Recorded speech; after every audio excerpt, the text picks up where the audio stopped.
All right, so welcome to our next lecture on Moreh Nevuchim. We are currently almost finished chapter 32 in part 3. And again, for those that are watching, it's this. When I say page numbers, I'm referring to the Shlomo Pinas edition, volume 2, and we are at the bottom of page 530. The Rambam had been discussing this whole chapter, the reason why God commanded us to bring sacrifices. And obviously we discussed it in much detail last week, and I highly recommend those that didn't hear it or see the recording to do so. It was a very stimulating and interesting discussion.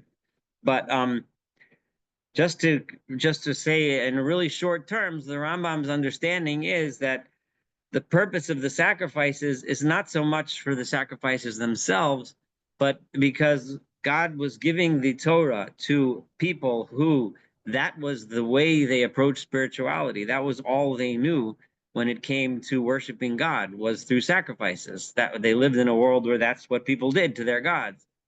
So to come to the people and tell them, forget about all of that, but you approach God differently through prayer, through doing mitzvot, through living the kind of life that God wants us to live, would have been too much of a radical change for them, and therefore he told them to take the sacrifices, but he limited it for them. He said, only in this place, in the temple that I choose, only through the priests that will do it right. You can't just do it anywhere, only in a certain way at certain times, so that most of the commandments are really limitations as to how to bring the korbanot in order to make sure that the sacrifices will be directed to God and not, God forbid, to other things. Now, there was one passage in Yirmiyahu, which I'll read to you now, which was very puzzling to everyone that learns it, whether or not you studied the Rambam or not.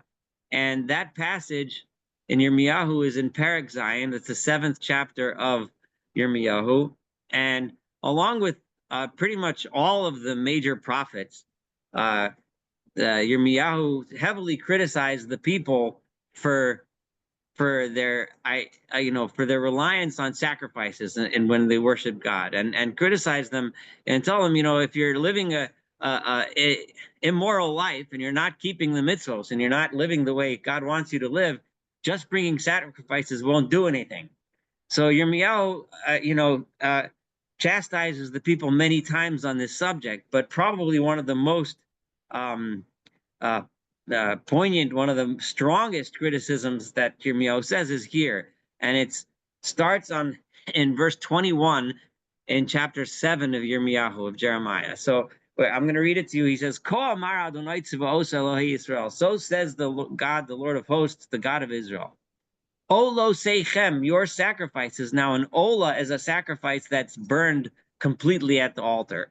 So, in the eyes of a person bringing a sacrifice, an ola is completely for God. None of it is for him. None of it is for the person to enjoy.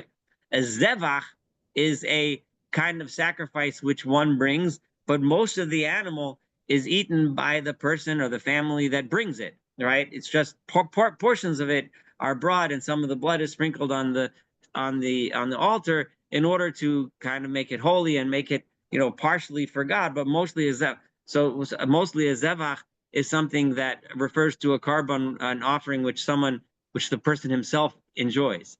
So he says, Olo seichem sefu al zivchechem.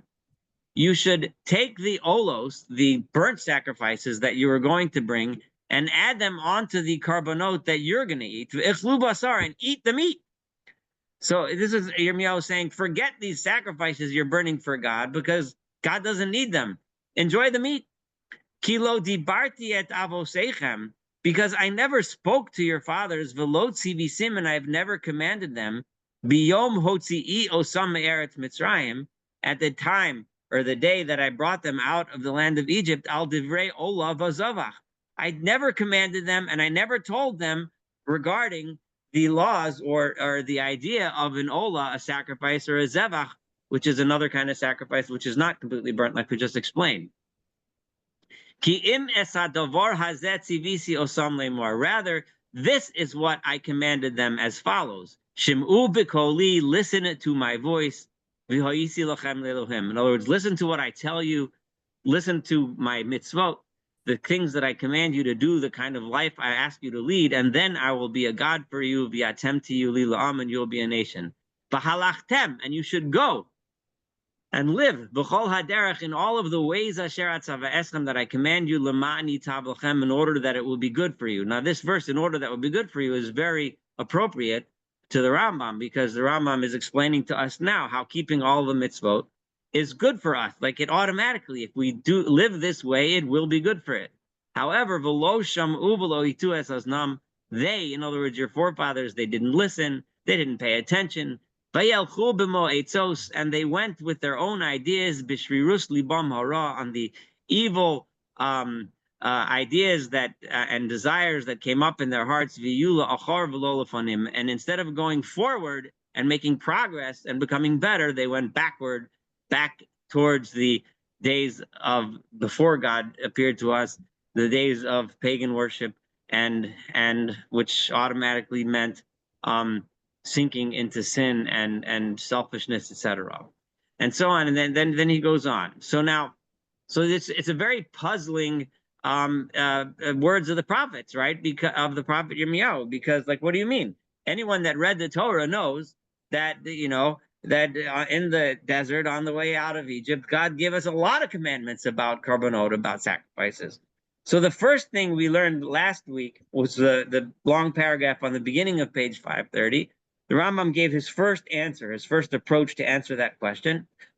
And his approach was that what Yirmiyahu meant was, yes, it's true that I commanded you about sacrifices, but the point was not the sacrifices. The point of the sacrifices and the point of everything I commanded you was to bring your hearts closer to God. That was the main idea. And that's how he understands Yirmiyahu. He doesn't mean to say that God didn't tell us about sacrifices. What he means is you missed the point. The purpose was not the sacrifices themselves. They were just a means to an end.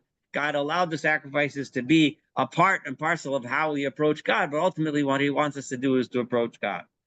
So today, Rambam is going to give us another teretz, another explanation for that puzzling verse in Yirmiyahu. So, and I'm starting from the bottom of page 530. I have another way, Rambam says, of interpreting this verse. It too leads to the very same purpose that we have mentioned. This other answer, this other way of understanding the words of Yirmiyahu, it leads in the same direction, but it's a little bit of a different twist. And that is as follows. It has been made clear both in the scriptural text and in the tradition, right? Meaning in the words of Chazal, of the rabbis, that in the first legislation given to us, there was nothing at all concerning burnt offerings and sacrifices. But the first time, now we know the Torah gives reference to the commandments that were given to us at Mara. Mara means the lake of the bitter waters. This was before Matan Torah, before we got the Aseret HaDibrot. There was an episode after we left Egypt where we went, it's in Bishalach, after the Song of the Sea and everything, we ended up by this lake, and the lake was very bitter water. We couldn't drink it, and everyone was thirsty, and Moshe threw a stick in the water, and it became sweet, and we were able to drink it, right? And there, the Torah makes reference to commandments that we were commanded, right? We were told. Now, you ought, and at that time, those commandments had nothing to do with sacrifices. And the Rambam says, you ought not to occupy, and don't ask me the question about the Passover, occupy your mind with the Passover of Egypt, right? You might think, well, what about the Korban Pesach? God commanded us to bring the sacrifice of the Paschal lamb, right? So for the reason for this is clear and evident as we shall set forth, because that has a whole different reason, a whole different explanation. The purpose of that korban is something else. So don't ask me about that, right? He's kind of pushing you aside, because that's, those that read the Torah know that there was a commandment at the time of leading Egypt regarding sacrifices, and that would be it. And moreover, and besides, that happened in the land of Egypt, right? That happened in Egypt before we left. Whereas the laws referred to in the verse in question, in other words, the verse in Yirmiyahu, where he talks about, I command you when we left Egypt, we're not referring to that. Are those that have been given to us after the Exodus. For this reason, he, meaning Yirmiyahu, makes the following restriction in the verse. He says, in the day that I brought them out of the land of Egypt, right? Because, yeah, there was a command for a sacrifice in Egypt. But when I brought you out, what did I first tell you to do? It had nothing to do with sacrifices. For the first command given after the exodus from Egypt was the one given to us in Marah, right? Namely, his saying to us there, if thou wilt diligently hearken to the voice of the Lord thy God, and so on. So it was clear that commandments were given to us in Marah before approaching Sinai and before all of the commands in Leviticus where we're told about the carbonot of the sacrifices, right? There he made for them a some lam choku mishpat. He gave them laws and judgments and so on. And the correct tradition says, and we know from Chazal, what were those laws? The Torah doesn't specify. The Torah says that we were given laws, but we have a tradition that the rabbis preserved for us as to what they were. The Sabbath, it was the laws about Shabbos, or Shabbat, and the civil laws were prescribed at Marah, and all of the laws regarding interpersonal conduct, civil law, right? That was what was given at Marah. So accordingly, the statute referred to as the Sabbath, and the judgment consists in the civil laws, that is the abolition of mutual wrongdoing. God told us, not to steal from each other. If you borrow from someone, you have to pay it back, and you're not to all of the laws that regarding civil law. If you damage, you got to pay, et cetera, et cetera, et cetera. And this is, as we have explained, the first intention. That was the main point. Remember, Rambam told us in the beginning, the main point is to establish a civil law so that people can live and prosper in a just and kind society where people are respectful of each other, so that we can develop and eventually grow spiritually. Because if without that basics, if everybody's shooting each other, killing each other, stealing from each other, we can't get very far in our philosophical pursuits, right? So and this is the first intention. I mean, the belief in correct opinions, namely the creation of the world in time. In other words, what was the point? The point was to understand those laws so that we can develop a society and eventually come to understand the main reason, the main point, which is to recognize that there is a creator, right? I remember we've said this many times. When the Rambam says creation of the world in time, that is his opinion, which is in contradistinction to the opinion of Aristotle, which is that there is no actual creator, right? But we believe, when you believe the world was created at a particular point in time, that means you believe that there is a creator, which is the primary difference between us, according to Rambam, and the philosophers. For you already know that the foundation of the law addressed to us concerning the Sabbath is its contribution in fortifying this principle, as we have explained in this treatise, right? We've explained what the purpose of Shabbos is, right? The purpose of Shabbos is to recognize that it's not all about us, right? And that we have to give everyone, even the animals, everyone has to have a chance at a day of rest and so on. These are things that enable us to rise above the physicalness of this world. Besides the correctness of the beliefs, the intention also included the abolition of the mutual wrongdoing among men. Accordingly, it is already clear to you that in the first legislation, the bottom line is the answer to our question about how to understand those words of Yirmiyahu are that in the first time we got laws from God on our way out of Egypt, there was nothing at all concerning burnt offerings and sacrifices. For as we have mentioned, those belong to the second intention.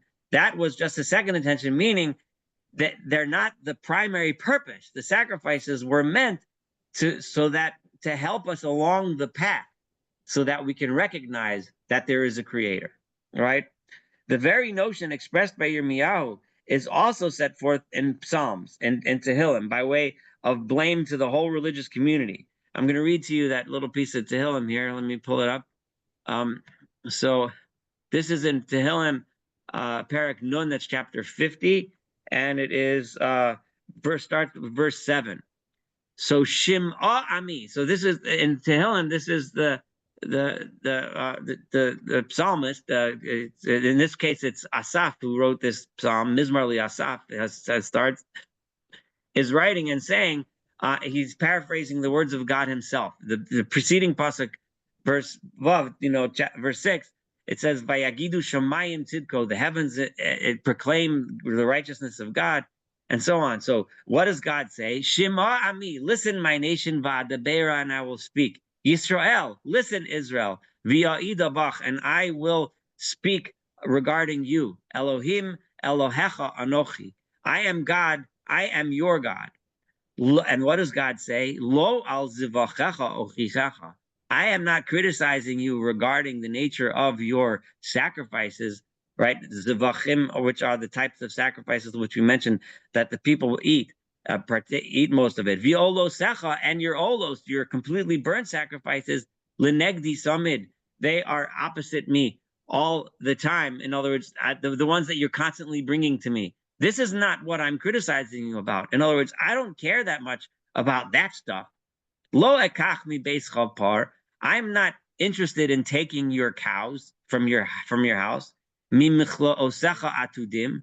I'm not interested in taking from your animal pens your goats, right? Kiliko I have all the animals of the forest. I don't need behemos bahariel. If there's thousands of animals prancing around in the mountains, I have no interest in your animals, right? Yadati kolofarim, I know all of the birds in the mountains and so on and so forth. And im erav lo omerlach, and God then continues to say, if I was hungry, I'm not going to come to you. if it's kind of like God kind of joking here, if I was hungry, which obviously is ridiculous, but if that's what you think, I'm hungry and I need it, I have the whole world, I have the whole universe, I'm not interested. And it goes on with that idea, and then I'm going to skip to 14. Zivach lelohim todah. What should you bring as a sacrifice to God? You should bring thankfulness to God. Vishalem le'elyon nidarecha. You should keep your word. You should keep, if you promise something, keep your word. And then call out to me on days that you're suffering, and I will save you, and so on. So again, this is what Rambam is bringing this parak into Tehillim right here, right? And that is here, my people, and I read it in the Hebrew, so I'm going to skip the italics. Whenever this notion is repeated, this is what is aimed at thereby. Understand this thoroughly and reflect upon it. So the point of the Rambam here is that his second answer is his first answer to what Yirmiyahu meant is that he doesn't mean. Of course, God commanded us about sacrifices, but the point was not the sacrifices. The point is the goal, right? Which is to reach an understanding of God. And the second answer was that Yirmiyahu was only saying the first thing I commanded you was not about sacrifices. It was about treating each other like human beings are supposed to treat each other, the civil law, right? Basic civil law, and Shabbos, which is part and parcel of that idea, right? So that, okay, so that's the end of chapter 32. I'm just turning the page to page 532. I'll open the floor to questions, and feel free to comment on the whole of chapter 32, because there was a lot there, all of it last week and a little bit today, before we hit 33. If anyone has anything, I see Yosef, go ahead. I just wanted to say about Moatzot. I was looking while you were talking at my concordance. Mm-hmm. When Jeremiah here is talking to the leadership in Jerusalem, right? The 10 northern tribes are already gone. Right, correct. So the only two people who sought advice that I remember are from the house of David. So first Avshalom got wrong advice. Okay. The word matzah comes from the word yatz, right? That to take counsel.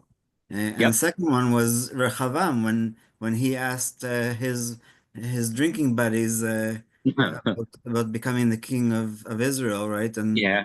so so it does go way back, meaning hundreds of years back, and Jeremiah is saying, yeah, you've gone so far back that you don't remember, you don't remember that I am God, and that I didn't, that you just misunderstood me for all these years.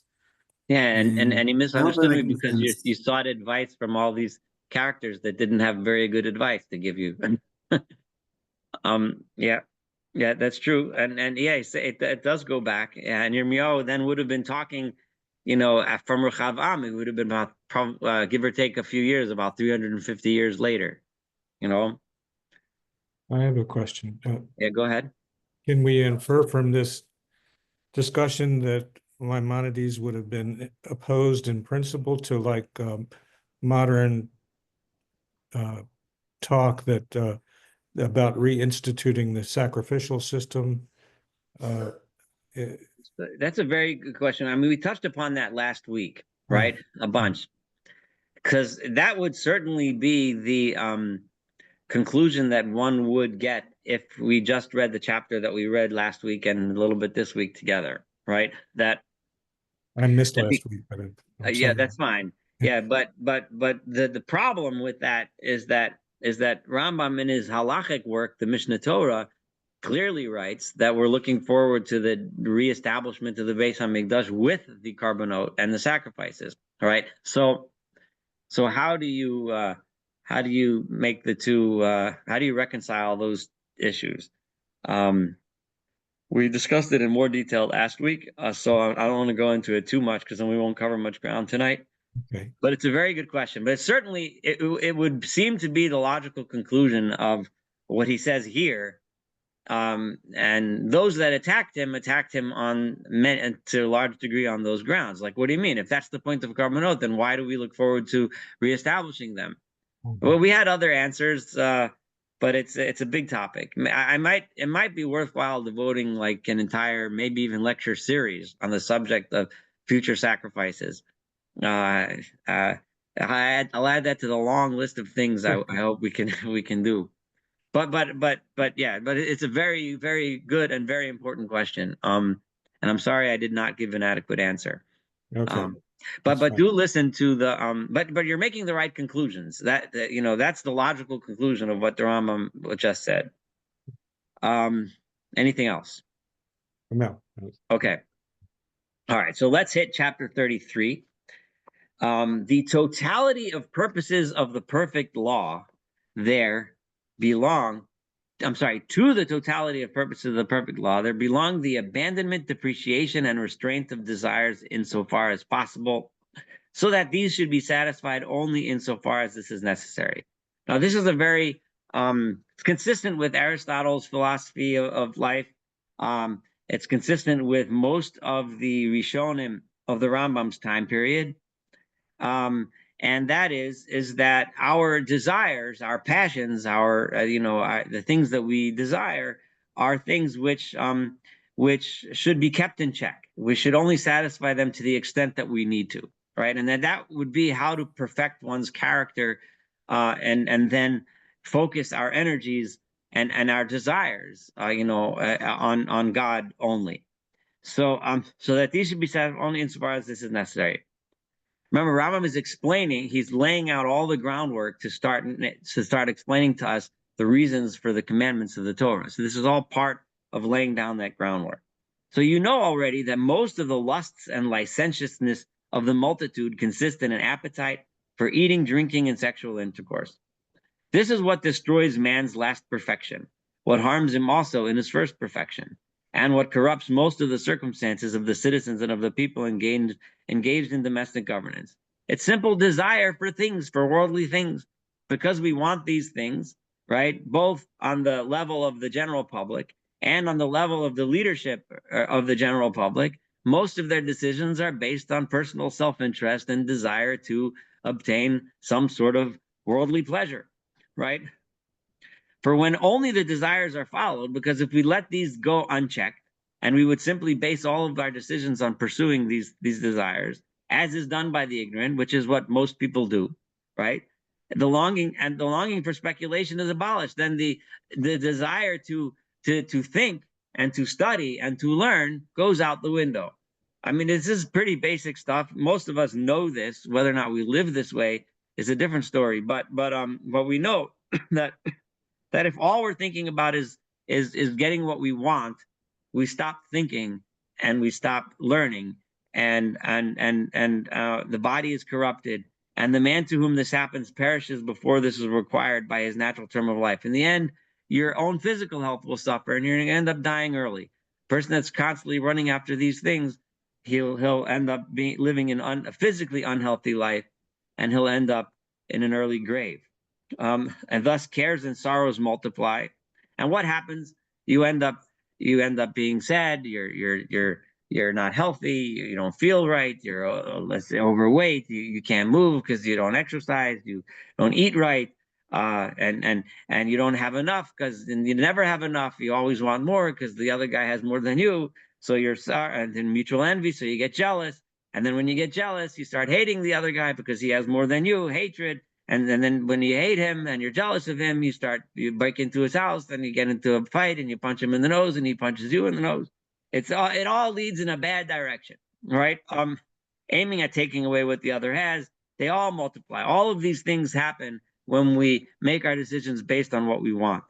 All physically lust for. All this is brought about by the fact that the ignoramus regards pleasure alone as the end to be sought for its own sake. If you look at the world and think, the point of me being alive is in order to enjoy the pleasures of life, and that's how you guide your life, you and the whole society around you are going to end up in a very bad place. Therefore, God, may his name be held sublime, employed a gracious ruse through giving us certain laws that destroy this end and turn thought away from it in every way. What God did was he gave us, it's interesting how he calls it a ruse, a trick. In other words, he made laws to check these things, not because the laws in and of themselves are that important, or not because necessarily that what he's saying is inherently bad necessarily, but he wants us to keep it in check so that we should stop wasting our time on these things, right? And then hopefully focus our time and energies in the right way. This is an important purpose of this law. Do you not see how the text of the Torah command to kill him who manifestly has an excessive longing for the pleasure of eating and drinking? He's referring to the Ben Sora or Mora, the wayward son, right, who has demonstrated right at the beginning days of his adulthood that his entire life is going to be seeking pleasure. So God wants to cut it off at the pass before it gets bad, right? For he is stubborn and rebellious unto him, but is following it. He's a glutton and a drunkard. He commands stoning and cutting him off speedily before the matter becomes serious and before he brings about the destruction of many and ruins by the violence of his lust in the circumstances of righteous men. So there's a tam mitzvah right there. The reason for the mitzvah of killing a ben or wayward son. Those that are studying Daf Yomi as well know we just finished a week or two ago the chapter of the Talmud which discusses those laws, and we all know that it's not meant practically, that there never really was such, well, it's debatable whether there really was such a person ever, that the sentence was ever carried out. But the bottom line is it's more of a theoretical mitzvah to kill the wayward son. But the point is that the Rambam is saying that if a person is going to live his whole life seeking pleasure, it's going to end up in a bad way for him and for everyone that he victimizes down the road in order to obtain what he's looking for. So similarly to the totality of intentions of the law, there belong gentleness and docility. Man should not be hard and rough, but responsive, obedient, acquiescent, and docile. But God wants us to be peaceful. He wants us to be responsive, in other words, to listen to each other, right? He wants us to be obedient, in other words, right? When someone, when a person of authority tells you a law that was designed for your own good, you should listen, right? And peaceful, docile. That's what God wants, right? You already know his commandment: circumcise the foreskin of your heart and be no more stiff-necked, be silent, and so on. With regard to docility and accepting what ought to be accepted, it is said, and we will hear it, Nasev and Ishma, by way of a parable, it is said about this: draw me and we will run after thee. So the points of many of the laws that you were discussing, and that if you could think of them on your own, and as you go through the Torah, many of these laws were meant to curb those appetites. And we'll get to this later, but all the laws of kashrut, of what we're not supposed to eat, is what the Rambam is really hinting at here is there's nothing inherently bad necessarily about a piece of meat in your milk stew, right? But it's a way of curbing what we do. It's a way of limiting our seeking pleasure. So you can't have the cheeseburger. It limits it a little. Of course you're allowed to eat, right? And you can have a burger or you can have a piece of cheese. But by limiting it, it teaches us to not pursue everything and hold off and realize that there's something else, some other point to life that's more important than having cheese on your burger or whatever it is that the Torah is restricting. Similarly, one of the intentions of the law is purity and sanctification. So here he's speaking specifically about sexual impulses. right? I mean this by renouncing and avoiding sexual intercourse and causing it to be as infrequent as possible, as I shall make clear. So this is avoiding sexual activity, because, and remember, this is also the Rambam being very consistent with the medical understanding of his time, because it was understood to be something, and Aristotle was very much against it. So he's saying the same thing that they were saying then. Thus, when he may be exalted, commanded the religious community to be sanctified with the view to receiving the Torah, he said, come not near a woman. Consequently, so he wants us to do that again, in order, instead of focusing on seeking those pleasures in life, we should focus on seeking the right things that we're supposed to be focusing on, which at the time of giving the Torah was receiving the Torah. Consequently, he states clearly that sanctity consists in renouncing sexual intercourse, just as he also states explicitly that the giving up of drinking of wine constitutes sanctity. Wine as well. Staying away from wine is also important to giving us the ability and the space and time to focus on the right things. That's why he says about the Nazir, he shall be saintly. A text in the Sifra reads, sanctify yourselves and ye be holy. This concerns sanctification by the commandments. And just as the Torah designates obedience to these commandments as sanctity and purity, it also designates transgression and the perpetration of evil actions as impurity, as I shall make clear. So we'll see later that those ideas of being kodesh, being holy, and not being tameh, not being impure, are generally, according to Rambam, referring to, and he's going to give specifics in later chapters, but according to Rambam, those refer to refraining from satiating our pleasures without restrictions. That's what being holy means. And not being holy, the opposite, means going after our pleasures without restrictions. So another thing Rambam is going to say is about cleanliness, the idea of cleanliness. So cleaning garments, washing the body, and removal of dirt also constitute one of the purposes of the Torah. Being physically clean is important, right? And that's one of the purposes of the Torah. However, but this comes after the purification of the actions and of the heart from polluting opinions and polluting moral qualities. Cleaning our clothing is, yes, important. Cleaning our bodies, yeah, important. That's good. But it's more important to clean our souls and get the garbage out of our souls, and those things that moral qualities that we have, the qualities that we have that lead to bad things. For to confine oneself to cleaning the outward appearance through washing and cleaning, while having at the same time a lust for various pleasures, an unbridled license in eating and sexual intercourse, merits the utmost blame. If all you're going to do, like Yeshayahu says, they that sanctify themselves and purify themselves, so they go to the mikvah and they wash, in order that they should go into the gardens behind, in the midst, and eating the flesh of swine and so on, and going and doing all kinds of abominable things. They get all washed and cleaned in order to go to a very not such kosher environment. So, and that's how, from the verse in Yeshayahu. So he says they purify themselves and they sanctify themselves in the open and public places. We put on a nice suit, we put on a nice tie, we make our hair nice if we have hair, that is, trim the beard nicely, and everything. We look really good and special and distinguished, so that we can go in private and do things that are anything but distinguished. So, and afterwards, when they are alone and in the interior of their houses, they engage in acts of disobedience, that is, in their unbridled license in eating forbidden food, and so on. Perhaps he refers by means of the words behind one in the midst, he's referring to engaging in solitude and forbidden sexual intercourse. The things that people do behind closed doors that they shouldn't be doing. To sum up the dictum, their outward appearances are clean and universally known as unsullied and pure, whereas innerly they are engaged in the pursuit of their desires and the pleasures of their bodies. We all imagine this. People that appear in public to be, upstanding and distinguished, but their activities in private are anything but. I don't think this will surprise anyone that's lived for more than 5 minutes on this planet. But this is not the purpose of the Torah. For the first purpose is to restrain desire. First, we need to restrain it. How does one become distinguished, not just in his outward appearance, but also in his inner appearance and what he does when nobody's looking, right? The first thing to do is to learn how to restrain desire, not go after everything just because you want it. The purification of the outer coming after the purification of the inner. right? So Shlomo has drawn attention to those who rely upon washing the body and cleaning the garments, whereas their actions are impure. I just turned the page to 534. And moral qualities are evil. Excuse me, he says in Mishlei, there is a generation that are pure in their own eyes, and yet are washed from their filthiness.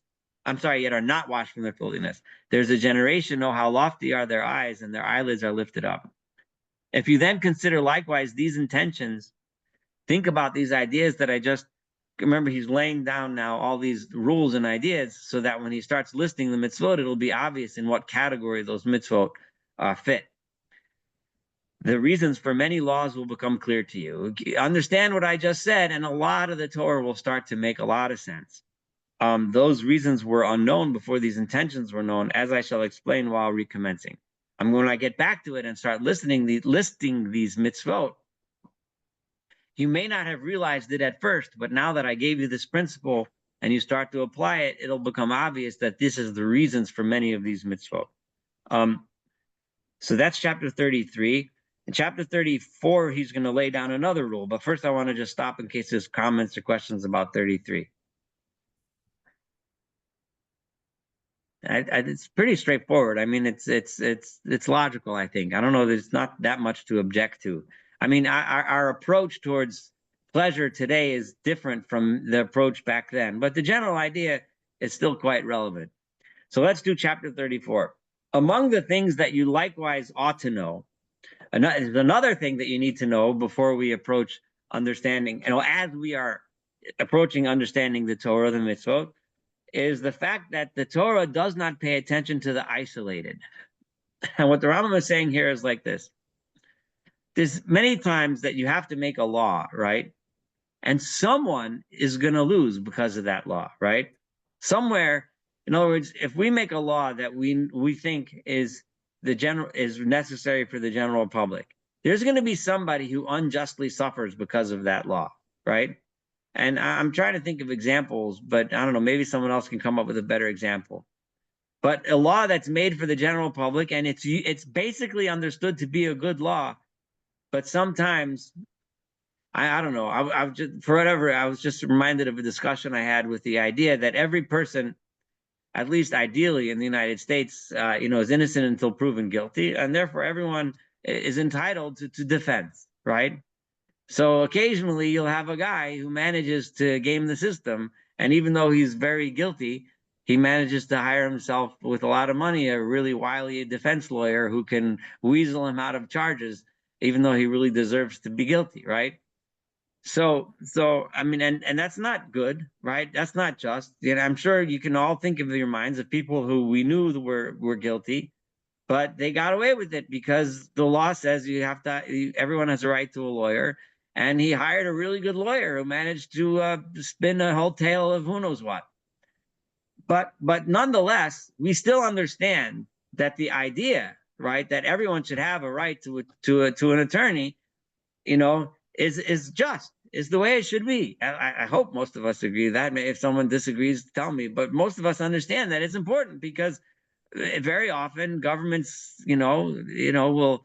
It could oppress people. People could get thrown in jail for no reason. It could be because they're racist or discriminatory or some reason, or maybe they're just in the wrong place at the wrong time. So everyone, if it was me there, I would want to have a good lawyer too, right? So the Rambam is saying a similar idea with the Torah, right? There are laws that are passed for our good, but they're not concerned about every single little detail. There may be times when it just seems unfair, when it just doesn't seem right. The Torah, I'm translating the law as the Torah, which the other translators do as well. So I'm not the only one to do this, but the law is the way at the time when Shlomo Pincus was writing this, and it's 80 years ago. I don't know, whenever he wrote his 60 years ago, that was the way of calling the Torah was the law. But nowadays, anyway, so the law was not given with a view to the things that are rare.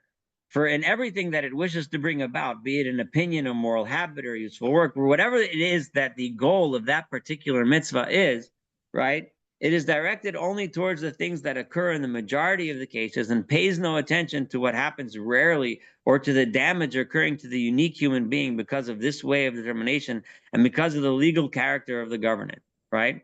For the Torah is a divine thing, and it is your business to reflect on the natural things in which the general utility, which is included in them, nonetheless necessarily produces damages to individuals. Occasionally, somebody might lose. Because of a mitzvah, somebody might lose a business deal, right? So if, let's say, you can figure out a case where, in all fairness, this guy deserved it, but because Shabbos ended at 6:02 and the other guy got the better deal at 6:01, and it's that one little minute makes a difference. Why? It's not right. It's not just. It's not. The Rambam says, sorry, Shabbos as a principle is good for society. If one guy loses and it seems unfair, that's the way it goes. Okay, that's how the Rambam is explaining this. And again, this is going to come up again in the upcoming chapters. Right? In view of this consideration also, you will not wonder at the fact that the purpose of the Torah is not perfectly achieved in every individual. And that on the contrary, there may be some cases where you should say, you know what, for that guy, it probably would be better if that mitzvah wasn't true. Or probably, right? We can debate, we can discuss, but the Rambam, it doesn't bother him that even if it was true, all right, it happens, right? It necessarily follows that there should exist individuals whom this governance of the Torah does not make perfect. Some people might try to keep these rules and it just doesn't work, right? For not everything that derives necessarily from the natural specific forms is actualized in every individual. Indeed, all things proceed from one deity and one agent and have been given from one shepherd, right? Everything comes from God.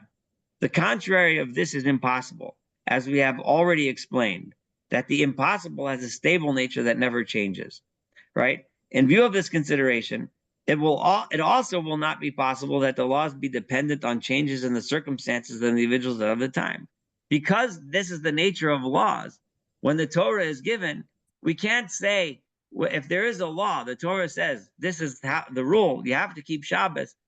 We can't have the right to say, well, in this case, in this time, maybe it should be different.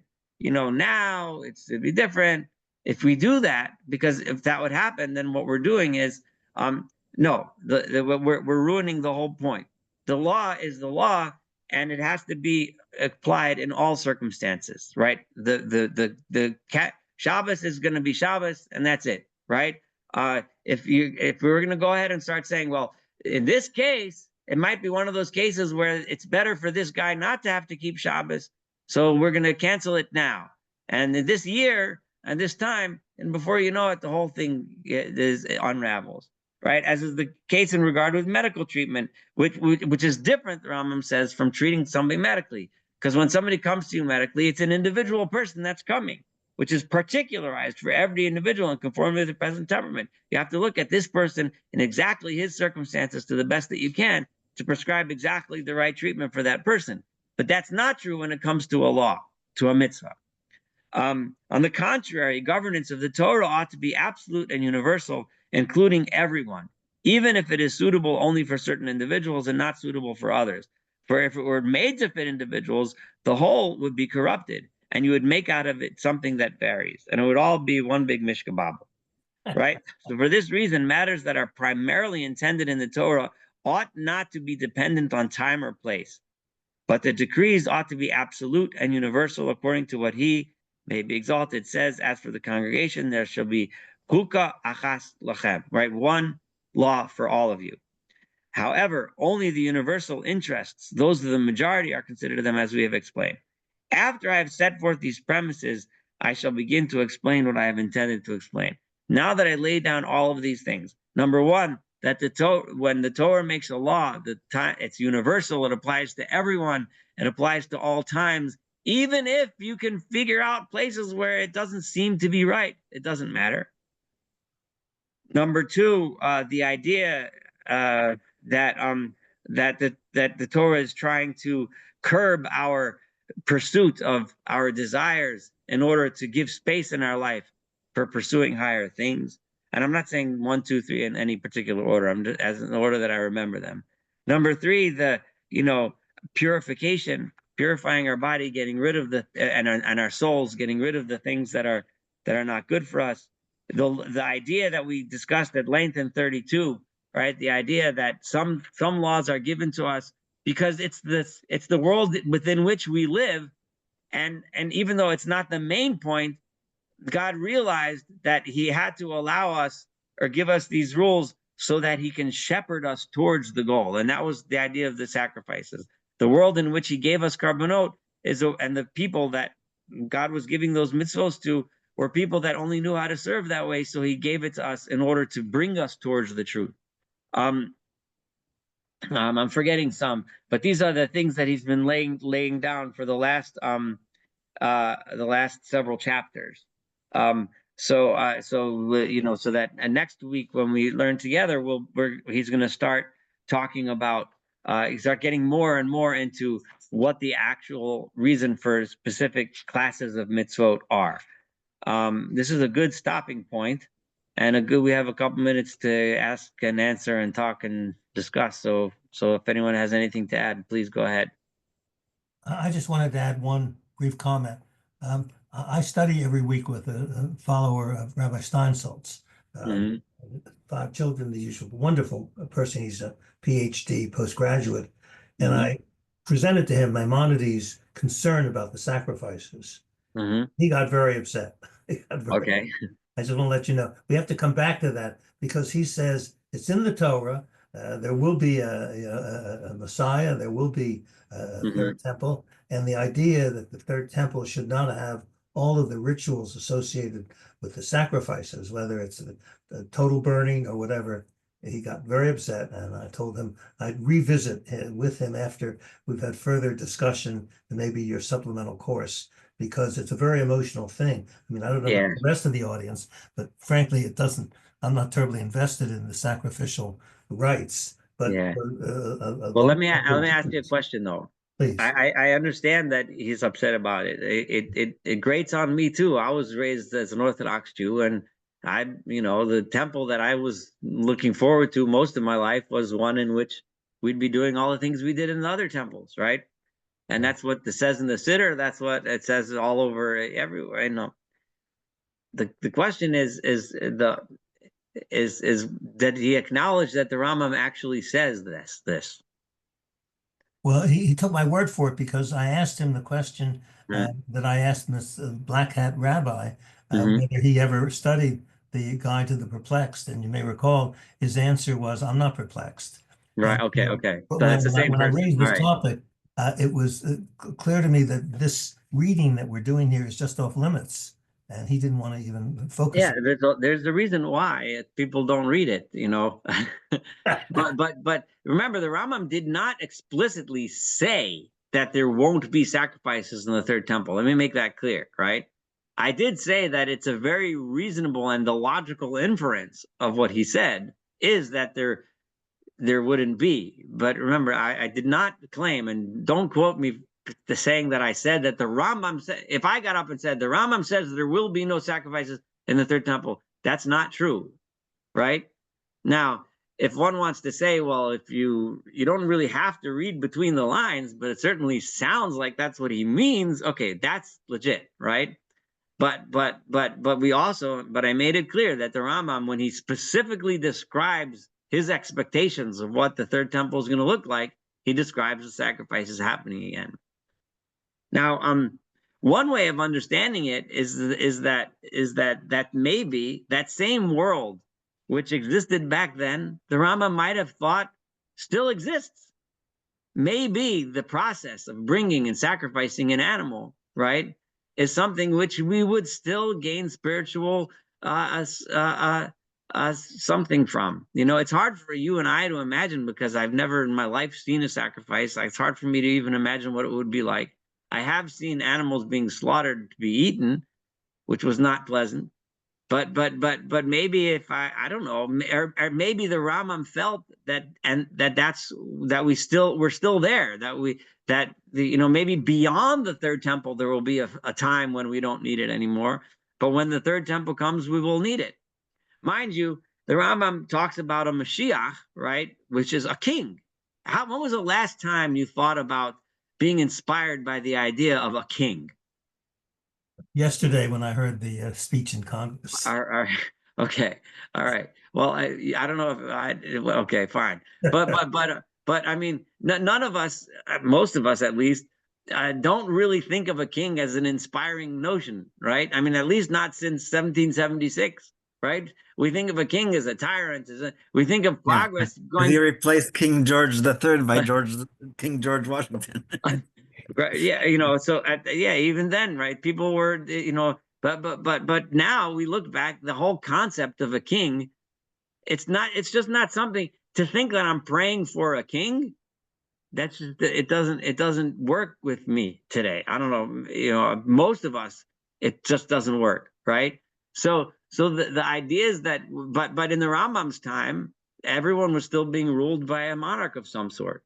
So it wasn't crazy to say we're wishing for and hoping for a just king, right? A king who's just and kind and does, and leads properly, etc. So in a similar form, it doesn't seem crazy for the Rambam to say that in the third temple we're going to still have sacrifices, because but nowadays I do want to make clear though that according to the general understanding of almost all the texts that discuss the time of of the future of the third temple, the sacrifices are in there, right? But we did begin last time to suggest possible understandings otherwise, right? And Rav Kook was one of them who kind of hinted that maybe no, maybe in the third temple it's not going to be animal sacrifices. We'll just be bringing plants, right? But these are not mainstream ideas in Orthodoxy. But the seeds are planted for other possibilities. But don't quote me as saying that the Rambam says that there won't be sacrifices in the future. Anyway, I'll deny it.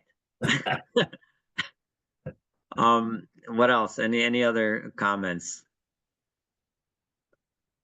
Well, if there isn't, then we can call it a close, and Mirz Hashem, next week we'll do chapter 35.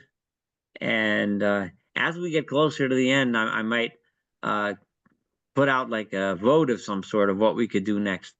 I think we're rapidly barreling towards the end, and the rate we're going, maybe about 4 or 5 months will be done. So I think my idea with the Sifrei HaMitzvot, right, the various collections of the Taryag Mitzvot, would be a really good way to get a very broad understanding of Jewish philosophy and Judaism in general. But all right, have a good evening. All right, be well. Okay, well. Thank you, Saul. Thank you. You're welcome.